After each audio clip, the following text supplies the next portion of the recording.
Albert Cotter, nicknamed Tibby, was born in Sydney in 1883.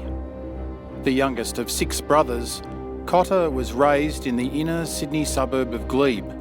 A student at Sydney Grammar School, he debuted for the Glebe District Cricket Club at the age of 15. Rising through the ranks of Sydney grade cricket, he gained a reputation as a firebrand fast bowler, and in 1902 was selected to play for New South Wales as an 18-year-old. It wasn't long before Cotter was wearing the green cap of Australia, playing his first Test match at home on the Sydney Cricket Ground in the 4th Test of the 1903-04 Ashes. With his slinging bowling action, he soon established himself as the fastest and most feared bowler in the world during the first decade of the 20th century. Off the field, Cotter had a reputation that matched his fiery cricketing persona, disliking practice sessions and defying authority figures.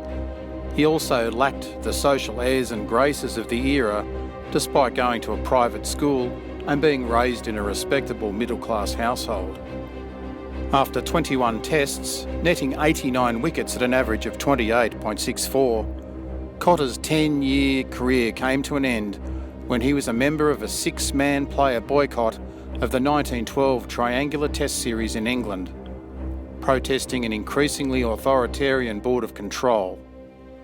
He continued playing first-class and grade cricket up to the outbreak of the Great War in 1914. Days before the Gallipoli landings in April of 1915, the unmarried 31-year-old left his clerical job and enlisted for war service. For military recruiters, the enlistment of a Test cricketer like Cotter was seen as a public relations coup. Fellow Australian players Charles Kellaway and Charlie McCartney would also join the war effort. Despite his lack of horse riding skills, Cotter was appointed to the Australian Light Horse and spent the final month of the Gallipoli campaign stationed at the Destroyer Hill position with the 1st Light Horse Regiment. He was soon in the sights of his superiors, disciplined for drunkenness shortly before the evacuation of the peninsula. Following Gallipoli, the Australian Light Horse were deployed to the Middle East on the Sinai and Palestine campaign, a theatre stemming from the Ottoman raid on the Suez Canal in 1915.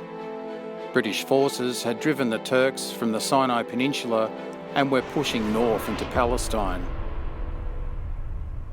Soon after being transferred to the 12th Light Horse Regiment in Egypt in 1916, Cotter was in further trouble with authorities, going absent without leave for 36 hours, leading to a 14 days incarceration and monetary fine. Discipline issues behind him, Cotter was promoted to Lance Corporal in 1917, but after less than 2 months in the position, he requested to return to the rank of private. During the campaign, Cotter distinguished himself at the Second Battle of Gaza in April 1917, before hostilities ground to a halt over the summer. He was commended for his fine work under heavy fire, and it was said that he behaved in action as a man without fear. British General Sir Edmund Allenby devised a plan to break out from the stalemate, which included the capture of the frontline town of Beersheba, the ancient biblical location famed for wells dug there by Abraham and Isaac.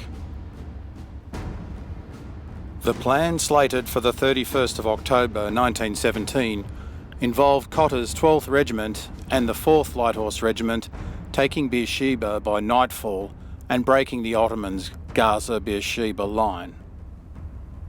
The key to the engagement would be that the Light Horse, a mounted infantry force, would charge at the Turkish fortifications defending Beersheba as cavalry. It would be the last large-scale charge of its kind in military history.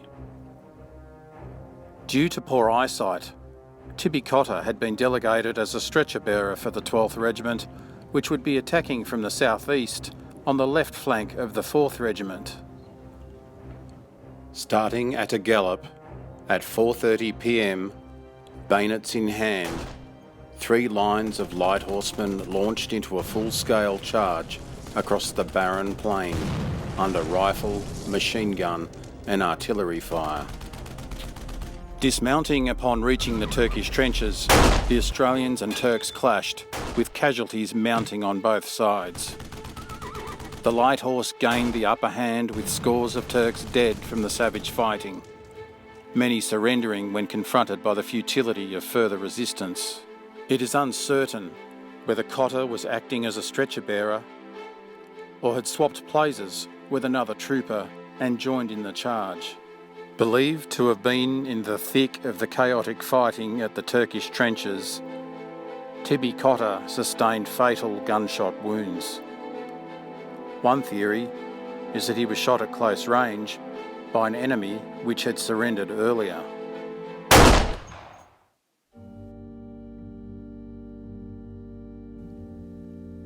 Albert Tibby Cotter, son, brother, Trooper 924 and 85th Australian Test cricket representative, was dead at the age of 33.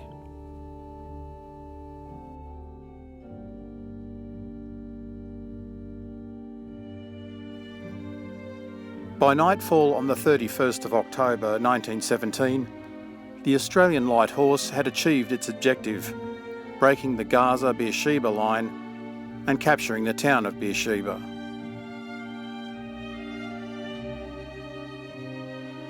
Tibby Cotter is buried at the Beersheba Military Cemetery, and his name is featured on the Australian War Memorial Roll of Honour.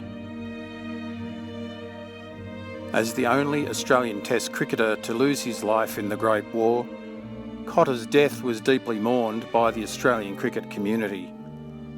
A memorial plaque was unveiled in the Sydney Cricket Ground Members Pavilion in 1919, following the resumption of first-class cricket. Almost 100 years after his death at Beersheba, the Albert Cotter footbridge over Anzac Parade, Moore Park, was officially opened in February 2015. Fittingly, the bridge is right across from the Sydney Cricket Ground, his home ground and the venue of his first-class and Test cricket debuts.